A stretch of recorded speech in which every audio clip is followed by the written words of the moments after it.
We have made our way through the workflow of brainstorming in Lucidspark.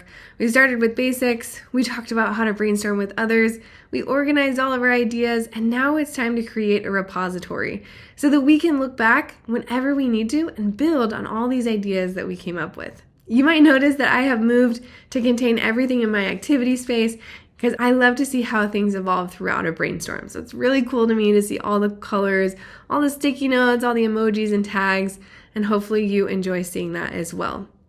But now let's talk about how to keep track of all these things. One way that we can keep track of the history of our brainstorm is with revision history. So what we'll do is we'll go to our hamburger menu right here, and we're going to click on revision history. Now you can see a record of all the edits that were ever made to the board. And what you can do is, let's say this was our initial brainstorm about our water bottle. We can actually name this version and call it initial brainstorm. And then when we need to go back to it, maybe we're going to do another brainstorm, or I just want to see kind of the end result of that brainstorm. I know exactly which version of the board to go to. I can turn on show named versions only. And then that filters it even further to any of the versions that I have given a name to. To learn more about revision history, you can see more detail in our additional resources. Great.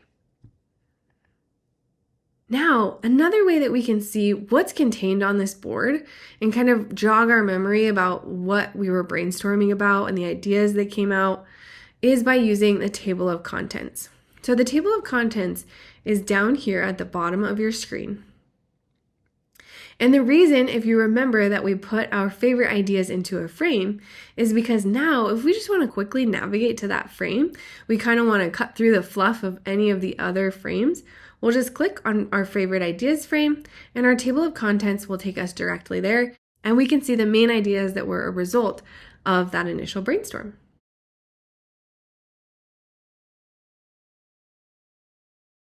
Now we can also use collaborative AI to summarize the contents of our board. So this is pretty cool. If we don't want to read through all the sticky notes and remember everything that we were doing, all we'll have to do is lasso all of the contents. And then we'll go to our contextual toolbar where it says collaborative AI. We'll select summarize. And you can see that a summary appears just outside of our workspace. So now we can actually standardize maybe where we put document summaries with our team, maybe the top left of our documents, or maybe I can just put it right here near the bottom of the document. But again, providing a super simple, concise way to jog my memory about what happened and what we accomplished with this board. So we use collaborative AI. Last but not least, if you want to create a record of your brainstorms because you want to use this board again to maybe do another brainstorm if you haven't revisited this topic for a while, what you can do is you can save your prompt and your space, but you can send all of the contents to a breakout board. So we will again lasso all of our content. From our contextual toolbar, we'll select copy or move content. We'll select breakout board, new breakout board. And from here, our contents will kind of become like a sticker and a breakout board will have been automatically opened for us. So I'll just stamp it down by clicking. And now I can go to my breakout board title and call it initial brainstorm with a date to remind me when we did this.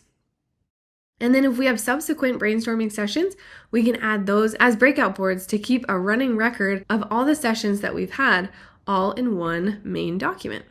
Super, super handy. Just go back to my main page, and if I click on my breakout board menu, you can see that my breakout boards all appear there. And now we have completed brainstorming in Lucidspark. Feel free to take some time, explore and experiment with any of the features that we've reviewed in these sections. And when you're ready, move on to take the quiz and earn your badge.